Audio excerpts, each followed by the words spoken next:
We are here in the next day, and Michigan still has Bryce Underwood in the class. It is still wild to think about, despite, I know a lot of you didn't believe, and obviously I've had a lot of the inside intel. We're going to kind of delve a little bit more into how it happened. Obviously, you can go back to the emergency pod from yesterday, but let's talk more about the impact of Michigan getting Bryce Underwood into the class, a little bit more about how it happened and all of that here on this episode of Locked On Wolverines.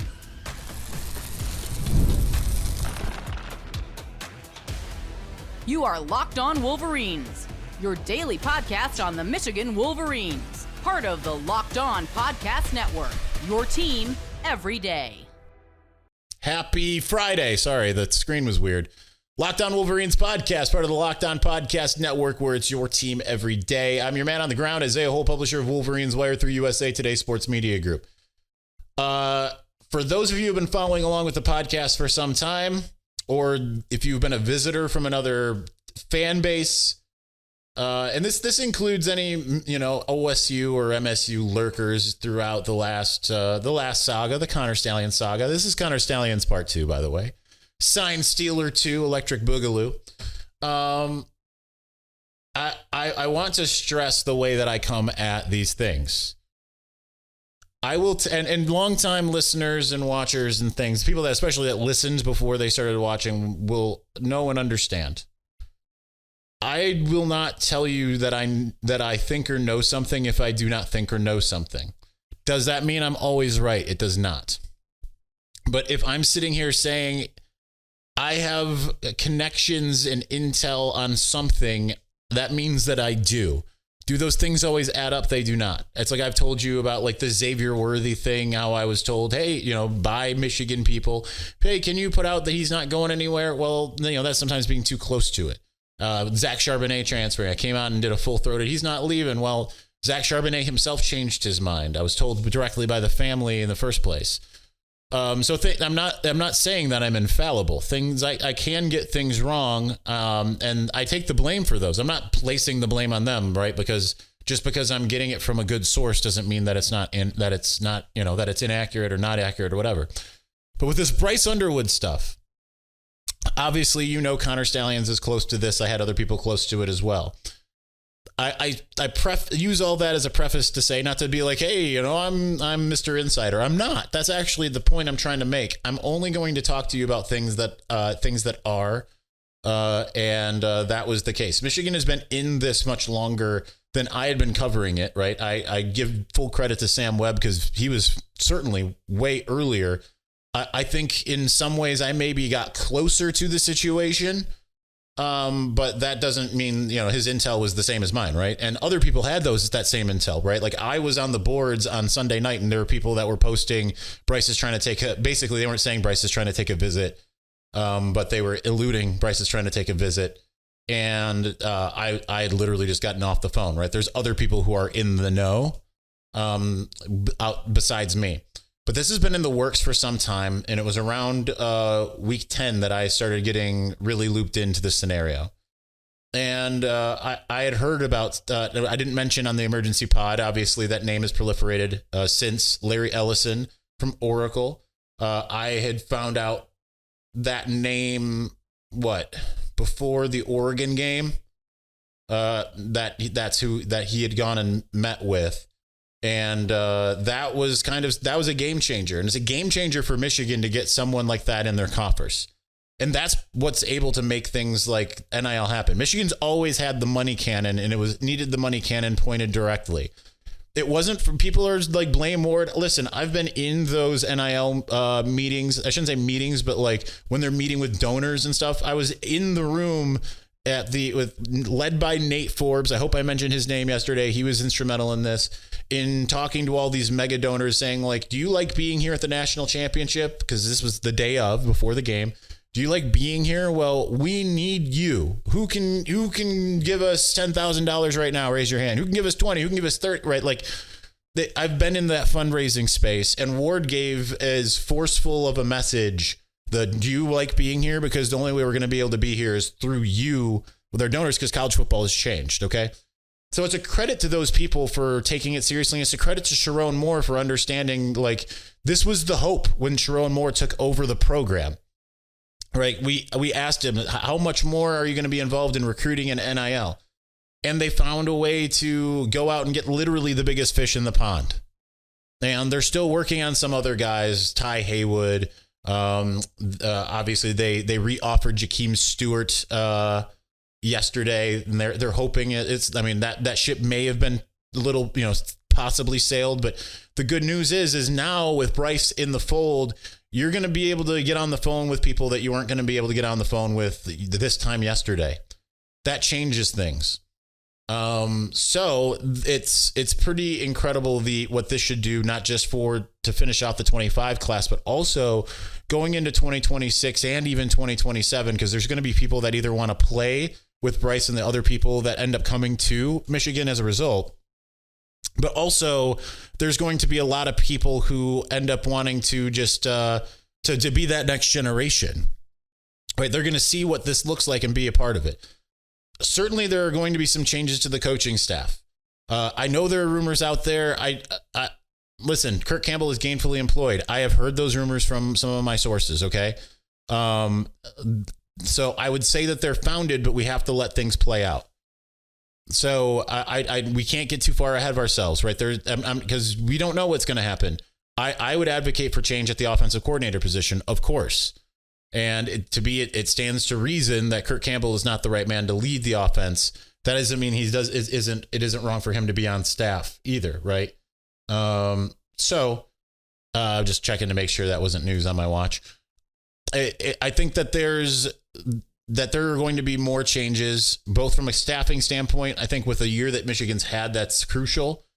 And I think that from a recruiting standpoint, things are just going to continue to go up because this is dominoes had to fall for Bryce Underwood to end up in Ann Arbor, but also the dominoes haven't stopped falling. There's more dominoes to fall. Obviously, we have our eyes on Derek Meadows. You have your eyes on Bradley Gompers, who I mentioned in an article last weekend, as well as Alex Graham. I would not be surprised if any of those guys end up in the class. There's still some work to do with Derek Meadows. He's not necessarily attached at the hip to Bryce Underwood, like some are saying. That's not it. He very well could still end up at Notre Dame or stick it out with LSU, but I think it's more likely it's Michigan or Notre Dame for him. And there's still just other things that can happen. There's names I've been told by talking to some people close to the Michigan side that there's names that we have not been talking about that are committed elsewhere that are suddenly going to become names that we're talking about. Doesn't mean Michigan's going to land them, but that means that they're going to be making some pushes at other guys in the orbit of the board, ones that can at least that the name Bryce Underwood committing to Michigan, that's going to open their ears in ways that it hadn't before. Biggest story in college football. I feel really sorry for that Oklahoma flip. The timing of that, he was not the big news. I feel bad for Juju Lewis, not the big news of the day either, because this was a grenade thrown into the college football landscape, having Bryce Underwood flipping from LSU to Michigan, and many will sit there and bemoan the money. It's kind of ironic to see the SEC kind of being like, this isn't what college football is. Like, bro, you started this forever ago. Michigan's just going to be better at it. They lobbed a grenade, and you can sit there and say, oh, it took all, this max deal to get him and all of that. Well, all's fair in love and war. Michigan just wanted him more than you did and had the resources to get him more. And it was more crucial for Michigan to keep the 5-star in-state guy, even if it took a massive price, which, again, the numbers that are being thrown around, I have been told, are not necessarily accurate. But nonetheless, I mean, it's just the world we are living in now. It was going to happen one way or another for Bryce Underwood, and I'm just glad that Michigan was the one that ended up pulling that out. Let's talk more about what happened, what I knew, what there are more spaces I think I can fill in now that we're a day removed. Let's see how many of those I can do and feel good about it. So let's do that here in just a moment.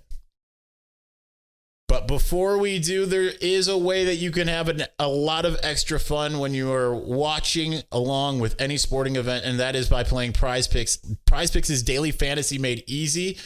It's accessible to all as such, and you can, with over 10 million members and billions of dollars in award winnings, you can do it all. This is just, it's absolutely amazing service. You just pick more or less than on at least 2 players for a shot to win up to 100 times your cash. Run your game all season long on Prize Picks. Listen, you sign up today, you get $50 instantly when you play $5. You don't even need to win because that $50. I'm just not talking. You don't even need to win to receive the $50 bonus. It's guaranteed. Prize Picks also offers weekly promotions that can lead to big payouts like Taco Tuesday each Tuesday. Prize Picks discounts select player projections up to 25% to provide even more value for your lineups. Think Justin Jefferson will get more than 83.5 yards next week. Lamar Jackson pass more than 1.5 touchdowns. Cook up hot takes with your friends and win real money this football season when you and your friends run your game on Prize Picks. Prize Picks is the best way to win real money this football season. Which players are going off? Which ones aren't? Make your picks in less than 60 seconds and turn your sports opinions into real money all season long on Prize Picks. So, with that said, download the app today. Use the code LOCKEDONCollege to get $50 instantly after you play your first $5 lineup. Download the app today. Use the code LOCKEDONCollege. Get $50 instantly after you play your first $5 lineup. Prize Picks. Run your game. All right, we're going to continue on here in just a moment. But before we do, I got to talk about one of my favorites. This is the biggest personal endorsement that second biggest. No, not second biggest. Tied for the biggest endorsement that I give on this show. And that is Home Field Apparel. You see me wearing it all the time. You see me talking about it. I'm wearing a hoodie from the Can't Miss Kickoff box. I got a hoodie, a long sleeve, a short sleeve shirt, and some socks, and a koozie. They make the most comfortable hoodies that I've ever worn. I'm wearing their joggers right now as well. I went out earlier and I was wearing the coolest bomber jacket you can ever get. They make the coolest retro modern college apparel anywhere that you can find. Their Michigan designs, lots of amazing things. And I even love obviously the national championship stuff. You've seen me wearing the bomber jacket on some of the shows over the last week. Once after I got that, I mean, it's the coolest thing. They've got they always have some sales going on, but you can get 15% off of your first purchase if you go to homefieldapparel.com and use my promo code GoBlue24. That's homefieldapparel.com. Go Blue 24. Again, you're absolutely going to love it. Home Field Apparel, just the coolest college gear anywhere.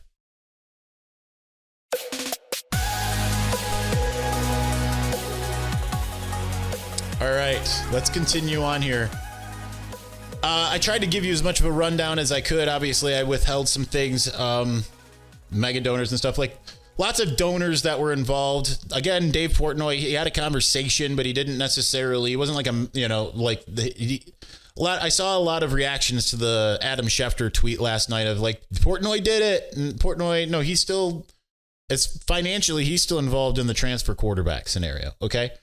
But he did talk to Bryce Underwood. I think that was the first bit of intel that I got about all of this was, so I spoke with one of my sources, runs in the Bryce Underwood circle. Very close. When I say very close, I mean talks to Bryce directly. And he actually asked me, it's a friend of mine. It just happens to be a friend of mine that I've gotten over the course of this. He asked me, he's like, what do you think Michigan's going to get Bryce Underwood? And I was like, we'll see. I'm hearing, I'm like, Portnoy's really doing something. And he's like, Portnoy's not involved. And that's when I learned that like, oh, this guy actually knows some stuff. And then over the course of time, I found out his relationship and everything with him. And then obviously the Connor of it all. So, and then also, I'm talking to people on the other side of things and, close to Schembechler Hall and colleagues and all of that. We were able to put kind of the story together as to what was happening. But I was told basically straight up, this is before the Michigan State game, that they thought the people close to Bryce Underwood thought that he was going to end up coming to Michigan. But it was kind of like remember I've told you about the recruitment, like being down in the Army All-American game, January 2016, and Lavert Hill was down there. He wasn't committed to Michigan at the time. I believe he was committed to Penn State, or he was recently decommitted from Penn State. He was considering still them, I think, and Michigan State, and probably another school. I don't remember exactly.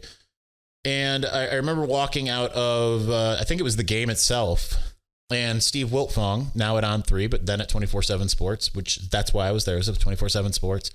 He said to me, like, Lavert Hill's going to go to Michigan. He doesn't know it that he's going to go to Michigan yet, but he's going to go, like, because like there's the tea leaves that you can read.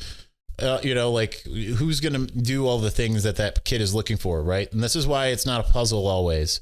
But sometimes it kind of is, right? Like the kid maybe doesn't know, but that's kind of what it was with Bryce Underwood. It was a little bit of, he doesn't necessarily know, but it's pretty clear that that's where the tea leaves are going. So Michigan had been involved with this for a lot longer than people thought, right? The hype started building up, I'd say around week 8. And then around week 10 is when I started getting my connections in order. I wasn't really going to dig into any of that. And then it was right then that Connor started working with them and was getting to know the Underwoods and the Dotsons and all of that. And but like I said, so I can't really talk about this, but I can say this about Connor. Connor was a man of honor in so many ways here. And I know to the rival fan that sounds blasphemous and heretical to the wonders that is this pure college sports experience. But obviously you also have your bias. Granted, I have some bias too, but I know more of the story than you do as far as all of the sign stealing stuff. But Connor was very honorable when it came to his dealings with Bryce, in terms of he was not. It wasn't like he was sitting there like being like, Bryce, go to Michigan, Bryce, go to Michigan, Bryce, go to Michigan, Bryce, go to Michigan. Connor's whole goal was to make Bryce a better football player and raise him up as a coach would raise up a player. And I think that is very honorable. That's not to say that he didn't help. Like, he deserves legendary status because there are things that he did that if he hadn't done, Bryce Underwood does not end up at Michigan. I also want to give that to Jermaine Crowell, the former head coach at Belleville, who a lot of people think hates Michigan, but has always told me throughout the years, from the moment I met him back in 2016 forward, he loves Michigan. But everything that happened with Belleville and Michigan was more things that happened between Jim Harbaugh and Jermaine Crowell. Without Jermaine Crowell, Bryce Underwood does not end up at Michigan. Jermaine Crowell brought Bryce Underwood to Belleville, but he was also crucial down the stretch. And then you had the Larry Ellison of it all, and it was funny when the name was first relayed to me. I remember I was told Emerson, and I was like, "Who's Emerson?" or whatever. And then I asked another one of my sources, and they were like, "Oh, that's not the name," but they were like, "Think Oracle." I was like, "Huh," and I was just told like, "Yeah, there was a big meeting there that happened." And so there were a lot of things that kind of pointed to like, this is going to end up getting done.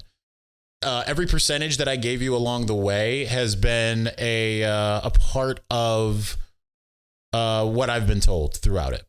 So, it's just a massive credit to everyone at Michigan. And it starts with Sharon Moore and Sean McGee. Sean McGee, as you will see in the coming weeks, because they're still they're going to continue to navigate recruiting.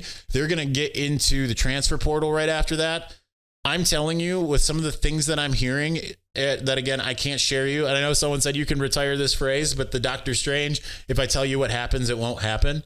When you hear what they are going to do, and if assuming the things that I'm told that they're doing is going to get done, which, so far their track record is 100%. If this all gets done, you're just going to be sitting in amazement, and we're going to have a really fun off season.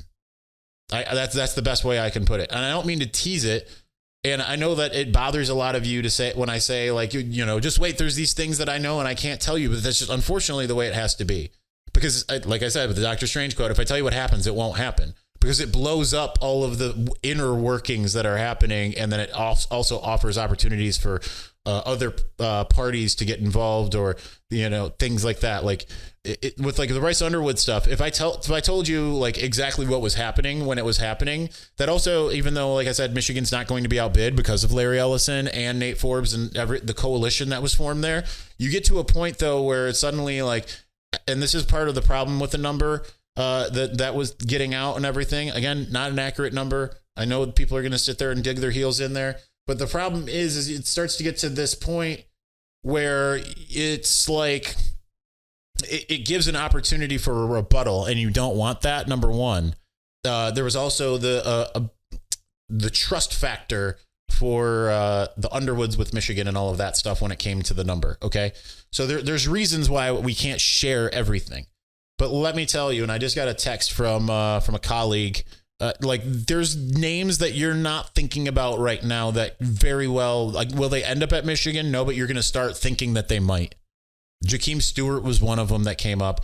Ty Haywood, I heard that name on Sunday, and we were going to talk about it on the show, but EJ Holland had called me and said, hey, I'm hearing this. And I'm like, I've heard that too. And he's like, well, and I gave him a little more intel.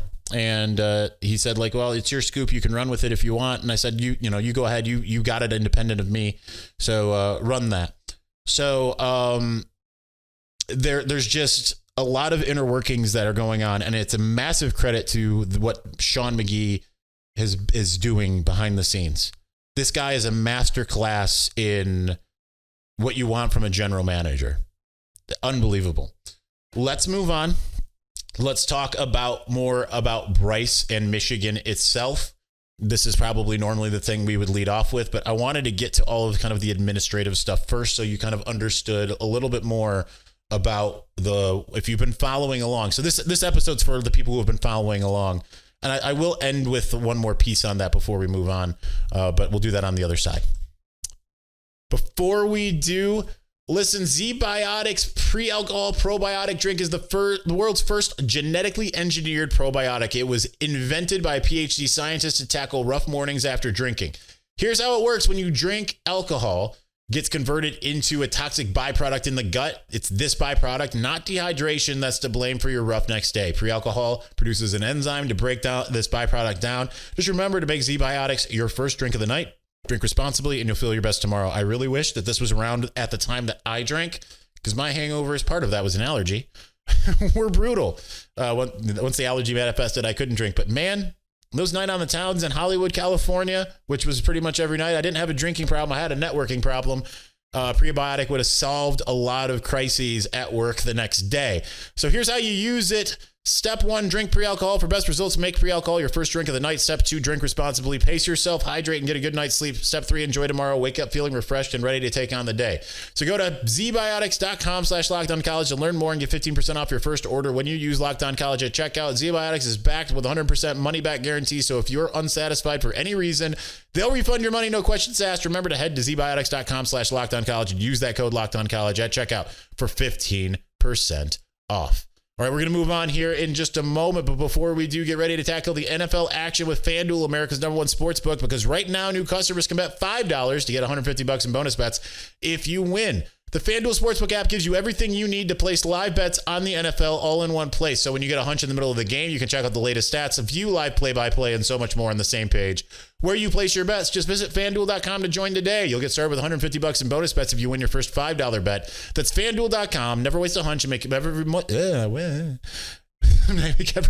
more with FanDuel, America's #1 sportsbook. Let's just end it there.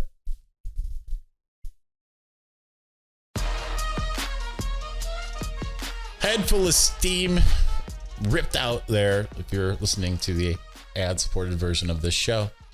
All right. I don't remember the thing that I wanted to say before the ad break, the administrative stuff, so we'll just move on. The ad break was like squirrel. So Bryce Underwood is a game changer. I don't think that if you're sitting here thinking like, cool, like, this is a paradigm shift, taking a guy away from the SEC, and this is #1 quarterback in the country, and yada, yada, yada. Like, I don't think you understand. And I've only seen Bryce play in person once, and it was only a half, but it's like, it was evident, like, just like, this is a talent. And when you see him in person, it's just, he's built different. He's just different. Like, you can just see it. Like, everything oozes off him. He is a transformational figure, and he is, as Josh Pate whispered on his show yesterday, he's like generational talent. That is what Michigan is getting. I'm not saying this to disparage probably many of your now all-time favorite Wolverines, because I love this guy to death, JJ McCarthy. I love JJ. Let me tell you how much I love JJ. Like I texted JJ when he got hurt, and he still texted me back and being like I'm so, he's like texting me back a day later. He's like, I'm so sorry it took me so long. I'm like, brother, you just had your world cut out from the rug pulled out from underneath you. Like, he is the most genuine, amazing dude, JJ McCarthy is, and he's got the talent to boot. Like I told you on the emergency pod, Bryce Underwood, his like physical talent is at least on par right now with where JJ was from a physical standpoint at the end. He's going to have to learn a lot of the football stuff. Yes, he's going to, and that's where Connor Stalions helps a lot. He started to learn how to read defenses. Never has been taught that in his life. He's already getting that. He's going to be able to start learning that even more being in the building. Right? So, and he's already been in the building. There's reports out there. I alluded to that. I had people, I never confirmed it, but I had people, I had people that were closer to Bryce that had told me that he had come to a practice, and then I had a colleague tell me he come to a different practice. So like he had been in the building. Sorry, LSU people who said he never met with Michigan, right? That just was factually incorrect. He had spoken with them over the course of time and met with them, all that stuff. But just from a physical standpoint, he's already there. From a decision-making standpoint, he's already just better than anyone Michigan has right now, I would venture to guess. Now, there's a learning curve still, right? Like you still have to, it's not like he's not throwing interceptions, still making decisions and stuff, but mostly he's relying on athleticism, and only now is he getting the football knowledge. Like the pass game, like Michigan would be wise with Bryce Underwood. Like they're still going to run the ball and everything, but like I think you're going to see a high flying offense in a way like you've never seen. I understand that Michigan had like the top offense under Rich Rodriguez, but that was like a run based offense. You're about to see a passing offense that throws downfield and is capable of doing things that just you've never seen before. Like JJ McCarthy wowed people in his freshman year when he came in and made his first throw, and it was a touchdown pass across his body down the field to Dalen Baldwin. Like Bryce Underwood can do exactly that. Throw across his body, across the field, let's put it right on the money. You had the other Dalen Baldwin touchdown throwing downfield against Wisconsin, things like that, right? Like these just has all these different things that he is capable of doing already. And he's just got it. Like he is the can't miss guy. And when I say the can't miss guy, I don't just mean of this class. He is the can't miss guy of the last 7 years. And I know that like there's people that doesn't guarantee you a national championship, but it puts you in a really good place, especially if you at least keep Michigan's mentality of complementary football. You're going to have to change the offensive thing. It's not just going to be like we're going to run and break you down that way. There might be some more quick strikes. But certainly, I mean, they'll figure it out. They'll find ways to still slow the game down. And like quick strikes doesn't mean necessarily part of it is maybe, you get those quick strikes and then you start running the ball. And then you slow things down and grind it out and everything like that.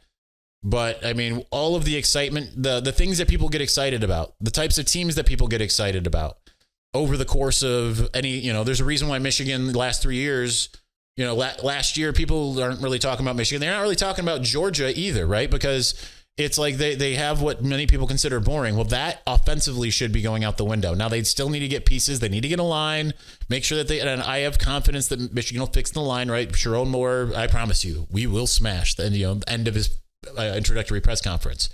They're going to figure that out, absolutely. But at the same time, even if he didn't have it, Bryce would find ways to do certain things. And Michigan, certainly, its line hasn't been good, but it's still better than a lot of lines out there, even in its existent state. He would still be able to cook with what Michigan currently has. Let me just put it that way. So I think Michigan will certainly put a team around him between recruiting and the transfer portal. You got to get some of those playmakers. You got to build from the inside out still. And everything, but now you've got for 3 years, and I don't know that he'll necessarily start right away. They'll certainly go out and get a portal guy, and the Underwoods are fine with that, from what I've been told. But I think it's just I think that they'll find ways to put that team around him, get him comfortable, not ruin him, right, by just like throwing him to the wolves, and then it's going to be off the races. But man, we're about to have a really fun next offseason. Which is good news considering where Michigan is. All right, we're out of time. Thanks for watching. Thank you for listening. We will talk to you again on Monday. We'll see you then. Peace.